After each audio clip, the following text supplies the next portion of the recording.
Fala pessoal, professor Michael Roque, estamos de volta aí para a resolução de mais uma prova aí que aconteceu do Banco do Brasil e agora iremos resolver a prova tipo A, bacana? Uma prova tipo A, uma prova que está ali realmente um pouco diferente do que a prova Sesgran-Rio está acostumada, né? Que a banca Sesgran-Rio está acostumada a cobrar, beleza? Então a gente vai fazer aqui todas as observações possíveis em cima dessa prova, bacana? Vem comigo aqui na tela, então vamos lá, olha só. Prova tipo A, Banco Brasil 2023. Você que não me segue no Instagram, meu Instagram é @maicon.roriz. Bacana? Siga lá também o Instagram do Processos Concurso e inscreva-se também aqui no canal para dar uma moral pra gente aqui. Bacaninha? Então veja só, olha o que fala a primeira questão. Essa questão ela fugiu totalmente aí do estilo de cobrança da prova Sesgran-Rio. Pessoal, a prova Sesgran-Rio, se você pegar a prova que teve aí para o Banrisul, era o modelo mesmo que a Sesgran-Rio está acostumada a cobrar. Nessa prova do Banco do Brasil, ele fugiu um pouco, principalmente aqui na prova tipo A, beleza? Então é uma questão de lógica, de certa forma até fácil, só que não muito comum para a Sesgran-Rio, que ele fala assim, ó, as 2023 assertivas a seguir estão escritas em um caderno. Veja que eu tenho uma sequência aí, ó. O que ele fala na primeira aí, ó? Só uma assertiva é falsa nesse caderno. Olha o que ele fala na 2. Só 2 assertivas são falsas nesse caderno. Olha 3. Só 3 assertivas são falsas. E ele vai nessa baguncinha, nessa entoada dele, até chegar aqui no 2023, falando que só 2023 assertivas são falsas nesse caderno. Aí ele fala, considerando 2023 assertivas, o número de assertivas verdadeiras é... Pessoal, olha a conclusão que você vai chegar. A conclusão é o seguinte, preste atenção, que o total de assertivas verdadeiras, eu não posso ter mais de uma. Sabe por quê? Veja o seguinte, se eu falar aqui que isso aqui é verdade, que existe somente uma que é falsa, todas as demais, ou só uma é verdadeira, todas as demais serão falsas. Porque, olha só, eu afirmei na primeira que só uma é falsa, só uma é verdadeira. Né? Ó, só uma assertiva é falsa nesse caderno, ou seja, isso é verdade. Se eu falei que isso é verdade, quando ele falou que tem mais de uma aqui, ó, nos outros é tudo mais de uma. Tudo que ele falou é o quê? Isso é falso. Então você vai observar que pode ser qualquer uma aqui. Exemplo, isso aqui é verdadeiro. Mas se eu falei que isso é verdadeiro, o restante é o quê? Vai ter que ser automaticamente falso, porque entra em contradição com os demais que ele fala. Bacaninha? Então veja que aqui só pode ser o quê? Eu só posso ter uma verdade. Beleza? Eu não posso ter 0 verdades, porque eu tenho que ter uma verdade para que realmente o que ele falar aí eu possa compreender, chegar nessa conclusão que ele está falando aí. Belezinha? Então veja aí que a alternativa D só pode ter uma verdade. Exemplo, se esse último aqui fosse verdade, ó, só 2023 assertivas são falsas nesses cadernos, os demais seria o quê? Ó? Seria ser falso. Bacaninha? Então só pode ser uma afirmativa aí. Olha a próxima questão. A próxima questão, no meu ver, é a questão mais difícil que tem aqui, mais difícil pelo fato da sua interpretação, tá? Mas depois que você interpreta, vê que realmente é uma função de segundo grau, fica tranquila. Ele fala assim, ó, J convenceu o diretor de um curso preparatório a abrir uma turma especialmente para o concurso em que ele pretende se inscrever e comprometeu-se a trazer mais alunos para formar essa turma. O diretor do curso estabeleceu a seguinte condição: uma sala com 70 lugares, ou seja, com capacidade para até 70 estudantes, será disponibilizada para a turma, desde que cada estudante, incluindo você, J, pague mensalmente R$ 660, mais R$ 30 por cada lugar vago. Considerando a condição estabelecida pelo diretor, para que o curso tenha arrecadação mensal máxima, pessoal, veja que isso aqui é palavrinha mágica para a função de segundo grau, máximo e mínimo. Com essa turma, ela deverá ter exatamente X estudantes. Dividindo X por 5, obtém esse resto igual a quanto? Veja o seguinte, vamos supor que ele lote essa sala. Se ele lotasse essa sala, cada aluno ia pagar o quê? Ó? Teria 70 alunos que ia pagar R$ 660. Isso aqui ia me dar um valor, que não me interessa colocar aqui agora. Bacana? Mas vamos supor o seguinte, ó, desses R$ 660 que ele vai pagar, vamos supor que agora falte um aluno. Se vai faltar um aluno, agora eu tenho 69 pagando R$ 660, porém, como o dono falou que cada lugar vago eles teriam que pagar o quê? R$ 30 por pessoa, o que vai acontecer? Ó? Então, cada pessoa, além dos R$660, eles vão ter que pagar o quê? R$30 a mais, beleza? Como aqui no caso foram 69, então é como se eu estivesse pegando 70 e tirando aqui os 69. Então, vamos entender o que eu fiz aqui. O que é esse 69? 69 foi os que compareceram. Mas beleza, mas o que é esse 70 menos 69? Isso aqui é justamente o que, ó? O que falta. No caso, faltaria 1. Então, além dos R$660, se tivesse faltado só 1, cada um ia pagar R$30 a mais. Beleza? Porém, olha só. Se eu colocar agora, faltando 2, ó. Então, foram 68. Então, neste caso, ó, o que aconteceu, ó? Seria o total de 70 menos, né, 68. Então, nesse caso, cada um ia pagar o quê, ó? R$30 por pessoa que falta. Agora, além dos 660, cada pessoa vai pagar 30 vezes 2, que é 60. Eu colocando isso aqui em forma de uma função, ficaria assim, ó. Arrecadação em valor de X vai ser R$660 vezes o quantitativo, que é o total de pessoas que vão, tá? Porém, se tiver eventualmente pessoas que vão faltar, vai ser dos 70 que eu vou tirar aqui dos que foram. Beleza? Então, isso aqui, lembrando que aqui, ó, é 30 vezes X. Beleza? Que é o total, né? 30 vezes a quantidade. E aqui vai ser o que falta. Ficou faltando aqui, que é justamente aqui. Bacaninha? Então, pessoal, olha só. Como é que vai ficar essa função, ó? A de X é igual. 660 vezes X dá quanto? 660X. Mais R$30 por pessoa, que é 30X. Vezes 70 menos X. Não precisa nem repetir isso aqui, não. Eu posso multiplicar direto. Ó. 30x vezes 70 dá o quê? Ó? 2100x. 30x vezes menos x dá o quê? Menos 30x ao quadrado. Então, veja que a arrecadação de x vai ser, botando na ordem certa, ó, menos 30x ao quadrado. 660 com 2100, isso aqui dá quanto? Ó? 2760x. Agora, vamos interpretar isso aqui, ó. Na hora de interpretar, preste atenção, vamos ver o que ele quer. Ó. Eu tenho aqui ó, a função de segundo grau, veja que meu A é negativo, certo? Pelo fato de meu A ser negativo, então o que aconteceu? Como eu não tenho C, é como se eu estivesse passando aqui no zero, na origem, porque o C é zero. Bacana? Veja que esse aqui ó, é o total que eu vou arrecadar, e esse aqui é o número de estudantes. X é o número de estudantes que ele falou aqui para mim. Ó. Beleza? Estudantes. Veja que ele quer saber qual o número, quantas pessoas ele tem que fazer a matrícula para dar a arrecadação máxima. Olha só, quando ele arrecadar aqui o máximo, qual é o número aqui de estudantes que eu vou ter? Então, na verdade, ele quer o quê? Ó? O vértice de X, ele não quer o vértice de Y, ele não quer qual é a grana máxima, ele quer saber, quando eu tiver o valor máximo arrecadado, qual vai ser o número quantitativo de alunos que eu tenho. Então, se ele quer vértice de X, pessoal, então eu vou aplicar a fórmula que é menos B sobre 2A, que é o vértice de X. Então, vamos lá, ó. Vértice de X é igual a menos B, que no caso é menos 2.760, sobre 2A, que é 2 vezes menos 30. Bacana? Veja que menos com menos fica mais, 0 eu corto com 0. 276 aqui vai ficar em cima, 2 vezes 3 dá 6. 276 dividido por 6, vamos fazer isso aqui, ó, 276 dividido por 6. 6 vezes 4, 24, falta 3, baixo 6. 6 vezes 6, 36. Então, isso aqui dá exatamente 46.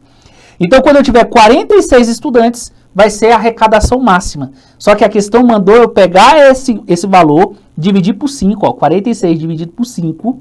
Isso aqui vai dar quanto? Ó, 9 vezes 5, 45 e vai restar 1. E ele quer justamente o resto. Qual é o resto, pessoal? 1.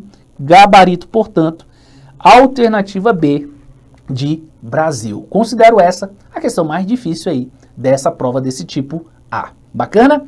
Próxima questão. A questão, de certa forma, é uma sequência, só que ele é muito lógico, tá? Não tem o que estudar aqui. É só você obedecer a regra que ele está falando. Olha o que ele está falando aqui. A sequência dos primeiros 2.100 números inteiros positivos foi disposta em uma tabela da seguinte forma. Nessa distribuição, as linhas de número ímpar, aqui estão as linhas, recebe só 6 números. Então, eu tenho 7 colunas, só vou preencher 6. Só que esse preenchimento é a partir da coluna 1. Então, linha ímpar começa da coluna 1, tá? Ficando a coluna 7 vazia. Então, aqui, ó, tá vazio. Beleza? Aí ele continua. Já as linhas de número par recebe só 6 números. Também só são 6 números, tá? Só que ele vai preencher a partir da segunda. Então, ó, aqui tá o quê, ó? Tá livre. Então, exemplo, aqui na 4, ó, sempre que é par, eu não começo da primeira coluna. Começou par, eu começo da segunda coluna, isso que ele tá me falando. Beleza? Sendo assim, os números 1808 e 2023 estão escritos respectivamente nas seguintes colunas. Pessoal, olha que fácil. Se não está indo de 6 em 6, se eu pegar 1808, dividir por 6, olha o que vai acontecer. Ó. 6 vezes 30 dá 180, certo? Que 0 baixa o 8. 6 vezes 1 dá 6, 8 menos 6 sobrou 2. Observe que eu vou ter o quê? O preenchimento da linha 301, tá? Então, veja que eu vou preencher ali, ó, de 6 em 6, 301 linhas preenchidas. E eu vou vir agora preencher a linha 302 com mais 2 números. Só que como é par, lembra que quando é par, eu não começo na primeira casa. Então eu vou preencher agora o número, ó, 1808, ele ficou aqui em cima, ó, 1806, né? Porque 1806 ele vai dar exatamente 301, só que o 1807 veio para cá e o 1808 ele veio para cá. Porque eu não começo aqui, eu não preencho na primeira coluna, porque é par, começa da segunda coluna. Então o número 1808 ele ficou na coluna 3. Então veja que quem não começou com 3 eu já descarto. Então eu fiquei entre a alternativa B e a alternativa E. A mesma coisa eu vou fazer com o 2023. Eu vou dividir por 6, beleza? Ó, 6 vezes 3 dá 18, sobra 2, vem o 2. 6 vezes 3 dá 18, sobra 4, vem o 3. 7 vezes 6 dá 42, sobrou quanto? Sobrou 1.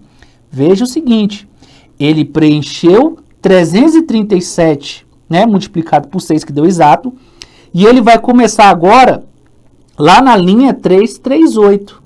Lá na linha 338, olha o que vai acontecer. O 2022, ele ficou lá no finalzinho. Só que quando ele vai começar com a linha par, ele não preenche na primeira casa. Então, como sobrou só 1, o preenchimento aqui do número 2023, ele vai começar da coluna 2. Beleza? Então, gabarito aí, alternativa é linha 3 e linha 2. Beleza? Veja que é mais lógica, né, do que tudo nessa questão. Era só realmente você atentar à regra que ele falou. Bacana? Próxima questão. Questãozinha de sistemas. De certa forma, se você não está habituado, você ia acabar se enrolando. Mas preste atenção que não é um bicho de 7 cabeças. Olha o que ele fala. 3 novas agências de um banco estão sendo criadas e alguns poucos materiais ainda precisam ser comprados. A tabela a seguir mostra esses materiais e suas respectivas quantidades pedidas por cada uma dessas agências. Sabe-se que todos os armários são idênticos e têm o mesmo preço. O mesmo ocorrendo com as mesas e com as cadeiras. O custo total da compra do material para a agência Z é de quanto? Pessoal, vamos dar nome aqui. Olha só, a agência X, ele tem 4 armários, 7 mesas e 10 cadeiras, fazendo um total de 7.500. Somando aqui, ó. Agência Y, 1 armário, 2 mesas, 3 cadeiras, o total de 2.080. E ele quer saber justamente a agência Z, ó, 2 com 2M, 2 mesas com 2 cadeiras, quanto que vale isso? Olha só, se você prestasse atenção aqui, vou colocar os valores aqui, ó, 4A mais 7M mais 10C é igual a 7.500. Só vou repetir, ó, 1A mais 2M mais 3C é igual a 2.080. Se você triplicar esses valores, ó, multiplicar todo mundo aqui por 3, olha o que vai acontecer. Ó. Vai ficar 3A, 6M, 9C, 2.080 vezes 3, vamos fazer aqui, ó, 2.080 vezes 3 dá 0, 24 ao 2, 0, 2, 6, 6.240. Preste atenção, por que eu fiz isso? Porque se você pega agora esse aqui de cima e coloca aqui, ó, 4A mais 7M mais 10C é igual a 7.500. Vou repetir isso aqui, tá? Só para ficar bonitinho, ó. 3A mais 6M mais 9C é igual a 6.240. Multiplicando todo mundo dessa de baixo por menos 1, olha o que vai acontecer. Menos 3A, menos 6M, menos 9C, menos 6.240.